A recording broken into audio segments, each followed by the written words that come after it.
श्रोतेहो नमस्कार. विशेष वार्ता कार्यक्रमामध्ये मी डॉक्टर स्वाती महाळंक आपल्या सगळ्यांचं मनपूर्वक स्वागत करते. श्रोतेहो, पुण्यासारख्या ठिकाणी नेहमीच अनेक प्रदर्शनं भरत असतात.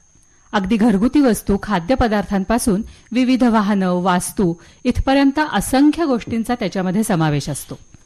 आपल्यालाही या गोष्टींची इतकी सवय झालेली असते की एखादी जाहिरात वाचली किंवा त्याचं होर्डिंग बघितलं की आपली पावलंही आपोआप तिकडे वळतात. पण अशा प्रदर्शनांमुळे ती आयोजित करणाऱ्या स्वयंसेवी संस्था, महिलांसाठी काम करणाऱ्या संस्था, वंचितांसाठी काम करणाऱ्या संस्था अशा अनेकांना उत्पन्नाचे स्रोत मिळतात, काम करणाऱ्या हातांना रोजगार मिळतो आणि तुमच्या आमच्यासारख्या असंख्य लोकांच्या लहान मोठ्या गरजा आणि हौसही भागते. आजही अशाच एका आगामी उपक्रमाविषयी जाणून घेणार आहोत. पुण्यामध्ये येत्या 10, 11 आणि 12 एप्रिलला सहकार महोत्सव आयोजित करण्यात आलेला आहे. सहकार भारती आणि अस्तित्व फाउंडेशन या संस्थांतर्फे या महोत्सवाचं आयोजन करण्यात आलंय आणि त्याविषयी अधिक माहिती देण्यासाठी आज आपल्याकडे आलेले आहेत सहकार भारती पुणे विभागाचे प्रमुख माननीय गिरीशजी भवाळकर, सहकार महोत्सवाचे प्रमुख श्रीकृष्ण घोलप आणि अस्तित्व फाउंडेशनच्या संचालक डॉक्टर राजश्रीताई जायभाये. गिरीशजी, श्रीकृष्णजी आणि राजश्रीताई, तुम्हा तिघांचंही आकाशवाणीतर्फे मनपूर्वक स्वागत. गिरीशजी, मी सुरुवातीला म्हटलं त्याप्रमाणे शहरामध्ये अक्षरशः रोजच्या रोज विविध विषयांवरची प्रदर्शनं भरत असतात. खरे. तुमच्या या सहकार महोत्सवाचं वेगळेपण किंवा वैशिष्ट्य काय सांगता येईल?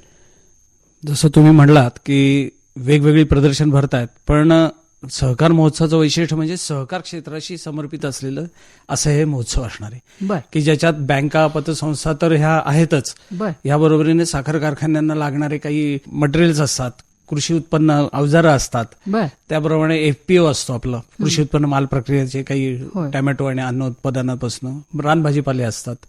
त्याप्रमाणे गृहनिर्माण संस्था हा एक सहकाराचा मोठा भाग आहे जो पुण्यासारख्या शहरात आपल्याला लक्षात येतो. त्यांना काही मार्गदर्शन आणि त्यांच्या एकूण ह्या सगळ्याच्यानुसार असेही काही त्याच्यात उपक्रम आहेत.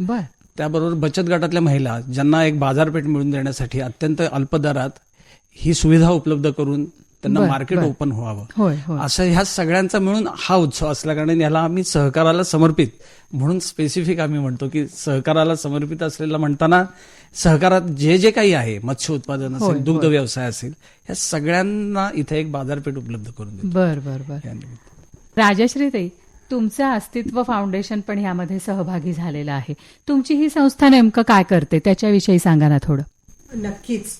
अस्तित्व फाउंडेशन ही 2021 साली स्थापन झालेली संस्था आहे. या संस्थेच्या माध्यमातून शिक्षण, कौशल्य विकास, त्याचबरोबर ज्या महिला आहेत आणि युवती आहेत यांचं सक्षमीकरण व युवकांसाठीचे विविध शैक्षणिक व व्यवसायाभिमुख प्रशिक्षण कार्यक्रम हे यामार्फत आयोजित केले जातात. आणि या महत्वाच्या उद्देशांना अनुसरूनच सहकार भारती ही कार्य करते आहे. आणि त्यामुळे आपण असं म्हणूयात की सहकार भारतीच्या माध्यमातून जो सहकार महोत्सव आयोजित केला जात आहे त्या उद्दिष्टांना अनुसरूनच अस्तित्व फाउंडेशन हेही कार्य करत असल्यामुळे आम्ही यामध्ये सहभागी झालो आहोत. श्रीकृष्णजी, पुढचा प्रश्न मला तुम्हाला विचारायला आवडेल की या महोत्सवामध्ये तुम्ही तरुणाईपासून किंवा लहान मुलांपासून वृद्धांपर्यंत, आबालवृद्ध म्हणता येतील अशा सर्व वयोगटातल्या लोकांना यावंसं वाटेल अशा योजना केलेल्या आहेत, तर त्याच्याविषयी थोडंसं सांगा ना. सहकार महोत्सवामध्ये आपण या वेळेला जो फोकस केलेला आहे तो ज्येष्ठ संघ आहेत. पुण्यामध्ये जर पाहिलं तर आपल्याकडे 300च्या वर ज्येष्ठ संघ आहे की ज्या संघामध्ये 200, 300, 400 लोक त्या संघामध्ये असतात. या संघातल्या लोकांना, या सिनियर सिटीजनला त्या महोत्सवामध्ये आपण खास आमंत्रित करणार आहोत. त्याचप्रमाणे त्यांना तिथे आरोग्य शिबिर जे आहे, आपण या ठिकाणी माधवबाग असेल, देशपांडे आय क्लिनिक असेल, त्याचप्रमाणे इतर हॉस्पिटल जे आहेत त्यांचा आपण या ठिकाणी सहभाग घेत आहोत आणि त्या ठिकाणी आपण मोफत स्वरूपामध्ये त्यांची आरोग्य तपासणी करणार आहोत. त्याचप्रमाणे जे काही यंगस्टर आहेत किंवा युवक आहेत त्या युवकांसाठी आपण पुणे विद्यापीठातर्फे जे काही त्यांच्या कला विभाग आहे त्यांच्यामार्फत त्या ठिकाणी पोवाडे गायन असेल, स्वतःच्या कविता सांगणं असेल, त्याचप्रमाणे त्या ठिकाणी त्यांचे मनोरंजनाचा आपण त्या ठिकाणी कार्यक्रम घेणार आहोत. त्याचप्रमाणे लहान मुलं आहेत, बाल्य आहेत, त्यांच्यासाठी त्या ठिकाणी खाद्यपदार्थ असेल किंवा त्या ठिकाणी गार्डन जे आहे त्या ठिकाणी ते खेळू शकतील अशी आपण त्या ठिकाणी महोत्सवामध्ये व्यवस्था करत आहोत. मला वाटतं सिंहगड रस्त्यावरती पु ल देशपांडे उद्यानाच्या कलाग्राममध्ये हा महोत्सव होणार आहे आपला. गिरीजी, या महोत्सवात मला एक आणखीन वेगळं जाणवलं असं की जुन्या सोसायट्यांचा पुनर्विकास हा विषय तुम्ही त्याच्यामध्ये हाताळताय. म्हणजे खरं तर पुण्यासारख्या शहरामधला हा अत्यंत कळीचा प्रश्न आहे आणि त्याच्यामधनं जे काही अनेक प्रश्न निर्माण झालेले आहेत त्याच्यावर स्वयं पुनर्विकास हा एक शोधलेला उपाय किंवा तोडगा म्हणता येईल आपल्याला. याविषयी या प्रदर्शनामध्ये तुम्ही विशेष लक्ष केंद्रित केलंय या विषयावर, पण नेमकं काय असणार आहे इथे? मार्गदर्शन म्हणजे काय तज्ज्ञ असणार आहेत आणि काय लोकांनी म्हणजे त्यांचे प्रश्न घेऊन यावेत, काय अपेक्षित आहे, कसं? या महोत्सवाचं एक वेगळेपण आम्ही आता ह्यात घेतलेलं आहे ते म्हणजे पुनर्विकास विषयासाठी आपण इथे एक पॅनल डिस्कशन ठेवलेलं आहे. त्याबरोबरीनं प्रमुख असे काही वक्ते की ज्या क्षेत्रात गेले 30-30, 40-40 वर्ष काम करत आहेत आणि ज्यांनी शासकीय स्तरावरही काम केलं आहे आणि आता एक अनुभवाचा एक फायदा लोकांना देत आहेत, विनामूल्य देत आहेत तो. अशा सगळ्यांसाठी वेगवेगळ्या सोसायट्यांसाठी आपण यावेळेला इथं डिस्कशन ठेवलंय. ज्या अनुषंगाने रिडेव्हलपमेंट तर आहेच आहे, कारण की वाड्यांच्या समस्या पुणे महानगरात जशा आहेत तशा आता जुने सोसायट्यांची संख्याही खूप वाढली. तर रिडेव्हलपमेंट बरोबर तुम्ही म्हणलात तसं सेल्फ रिडेव्हलपमेंट म्हणजे स्वतः स्वयं पुनर्विकास ह्या अनुषंगाने आता आपण त्यासाठी कर्ज पुरवठा मिळवण्यासाठी काय करावं लागतं. जेव्हा सोसायट्यांचे सभासद एकत्र येत आहेत आणि त्यांना एक कर्ज पुरवठा उपलब्ध करायचा आहे, जेव्हा की ते स्वतःहून तो विकास करणार आहेत, मग अशा वेळेला तिथं असलेल्या बँकांचे काही पॅनलाइज्ड असणार आहेत की ज्यांना कर्ज मिळवण्यासाठी काय करावं लागेल. पीएमसीचे काही अधिकारी असतील की जे तुम्हाला सांगतील की आम्ही काय करतो आहोत तुमच्यासाठी. अगदी कागदपत्रांच्या पूर्ततेपासून ह्याच्यामध्ये असंख्य प्रश्न. त्याच्यात गायडन्स म्हणून सहकार भारती काम करतं. आजही सहकार भारतीचा सहकार सेतू नावाचा एक उपक्रम पुणे महानगरात चालतो की जिथं सोसायट्यांचे छोटे छोटे प्रश्न आहेत.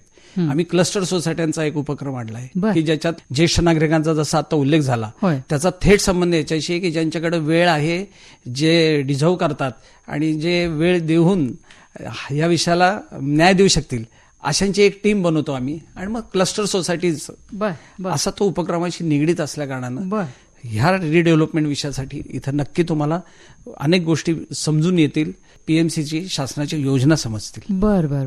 म्हणजे अनेकांना नेमकं मार्गदर्शन जे अपेक्षित असतं ते ह्या सगळ्यामधनं मिळू शकतं. आता या प्रदर्शनामध्ये राजश्री ताई, महिलांसाठी पण विशेष विभाग आहे तुमचा, म्हणजे हस्तकलेच्या वस्तू असतील किंवा इमिटेशन ज्वेलरी, हे महिलांचे कायमस्वरूपी त्यांना आवडणारे, जिव्हाळ्याचे वाटणारे विषय आहेत. त्याच्यासाठी नेमकं काय काय, म्हणजे त्यामध्ये आणखीन काय काय आहे याखेरीज महिला किंवा युवतींसाठी? असं अगदी बरोबर आहे. या ठिकाणी महिला बचत गट जे आहे, स्वयंसहायता बचत गट, यांच्या मार्फत तयार केलेल्या वस्तूंचे स्टॉल तर असणारच आहेत. त्याचप्रमाणे त्यांच्यासाठी काही अजून मार्गदर्शनपर सत्र, विक्री व्यवस्थापनासाठीच्या त्यांना काय सुविधा उपलब्ध करून देता येतील, तसेच त्यांना विविध योजनांची माहिती देणं, यावर मार्गदर्शनपर सत्र आणि काही कार्यशाळा आयोजित करण्यात येणार आहेत. असं या महिलांना आपल्याला अजून कशा प्रकारे आणखी सक्षमीकरण या महिलांचं करता येईल यासाठी जास्तीत जास्त प्रयत्न या सहकार महोत्सवातून करण्यात येणार आहे.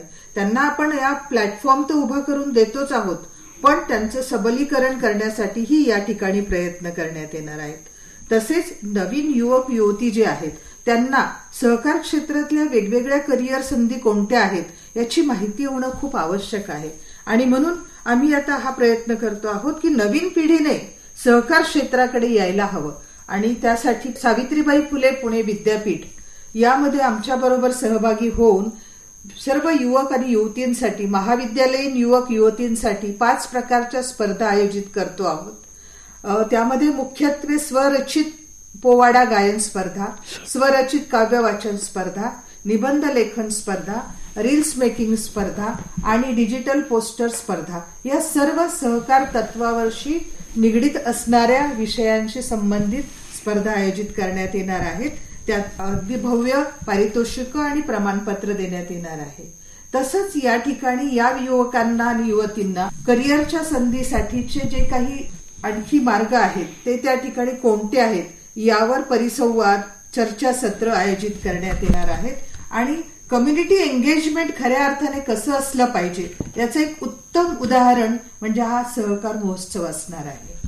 अस्तित्व फाउंडेशनचे तुमचे स्वतःचे काही बचत गट आहेत का तुम्ही केलेले? स्वतःचे बचत गट केलेले नाही, परंतु जवळजवळ आमच्याकडे 70च्या आसपास बचत गट हे आमच्याशी निगडीत आहेत की ज्यांच्या सक्षमीकरणासाठी, सबलीकरणासाठी आणि विविध त्यांना आवश्यक त्या बाबींसाठी मार्गदर्शन करण्यासाठी अस्तित्व फाउंडेशन कार्य करत असताना.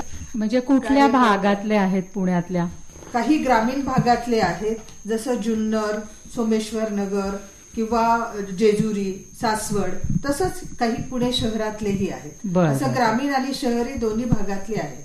म्हणजे महिलांचे बचत गट आहेत, म्हणजे खाद्य जत्रा वगैरे पण असणारच या महोत्सवात. नक्की, त्याशिवाय आपल्याला महोत्सवाचा आनंदच घेता येणार नाही. या अनेक महिला खूप अतिशय स्वादिष्ट, चविष्ट पदार्थ बनवतात आणि याचा आस्वाद या ठिकाणी सर्वांना घेता यावा यासाठी काही छान असे खाद्य संस्कृतीला, आपल्या भारतीय खाद्य संस्कृतीला अनुसरून स्टॉल ठेवण्यात आलेले आहेत आणि बचत गटांचेच मुख्यत्वे स्टॉल आहेत. श्रीकृष्णजी, एक आणखीन महत्वाचा शेवटचा प्रश्न विचारते की अशा प्रदर्शनांमध्ये आरोग्यासारख्या घटकाचा समावेश तुम्हाला का करावासा वाटला? म्हणजे आरोग्यासाठीची जी उत्पादनं असतात ती अनेक प्रदर्शनांमध्ये विक्रीसाठी असतात, पण माझ्या मते तुम्ही इथे थेट आरोग्य तपासणी सुद्धा ठेवलेली आहे, तर त्याच्याविषयी थोडंसं सांगा ना. आतापर्यंत जे काही महोत्सव असतील किंवा बचत गटांचे महोत्सव झालेले असतील किंवा प्रदर्शनी झाले असेल, त्या ठिकाणी फक्त खाद्यपदार्थ असेल किंवा इतर गोष्टींचा समावेश असतो. यावेळेला सहकार भारतीच्या आमच्या पदाधिकाऱ्यांची संकल्पना अशी झाली की या ठिकाणी आरोग्य शिबिराचा आपण का त्याच्यामध्ये समाविष्ट करू नये, असा उद्देश समोर आल्यामुळे आणि त्याचप्रमाणे जे ज्येष्ठ नागरिक आहेत त्यांनी पण या कला महोत्सवामध्ये त्यांनी स्वतःहून यावं आणि त्या ठिकाणी त्यांना एक सेवा द्यावी. सहकार भारती ही पूर्ण सामाजिक संस्था आहे आणि त्या समाजाची सेवा होईल किंवा ज्येष्ठ नागरिकांची सेवा घडेल याच दृष्टिकोनातून हा आम्ही उपक्रम यावेळेला महोत्सवामध्ये ठेवलेला आहे. अरे वा, म्हणजे एका अर्थाने हे प्रदर्शन खऱ्या अर्थाने आगळं वेगळं ठरणार आहे. त्यामुळे हे केवळ प्रदर्शन नाही तर तो एक महोत्सव आहे आणि सहकार महोत्सव म्हणजे सहकाराशी निगडीत जी जी क्षेत्र आहेत त्या सगळ्याचा तुम्ही याच्यामध्ये समावेश केलेला आहे. लोकांना सहकार्य करत त्यांच्या सहकार्यानं त्यांच्या आरोग्यासाठीही काहीतरी करण्याचा तुमचा प्रयत्न आहे. हे आता श्रोते हो, तुमच्याही सगळ्यांच्या हे लक्षात आलं असेल की या महोत्सवाला महोत्सव का म्हटलेला आहे. म्हणजे वरकरणी हे प्रदर्शन वाटत असलं तरी सुद्धा त्याला महोत्सव म्हटलंय. ते का म्हटलंय हे आता तुमच्या लक्षात आलं असेल. तर आपल्या सवडीप्रमाणे या प्रदर्शनाला अवश्य भेट द्या आणि या लोकोपयोगी उपक्रमाला अवश्य हातभार लावा असं आवाहन या आपल्या सगळ्यांना करतो आहोत. गिरीशजी, श्रीकृष्णजी आणि राजेश्रीताई, तुम्ही आलात इथे सगळेजण आणि आमच्या श्रोत्यांना या अभिनव उपक्रमाविषयी खूप छान माहिती दिलीत मोकळेपणाने. त्याबद्दल आकाशवाणीच्या वतीनं तुम्हा सगळ्यांचे मनापासून आभार मानते. धन्यवाद. आपले सुद्धा धन्यवाद. नमस्कार.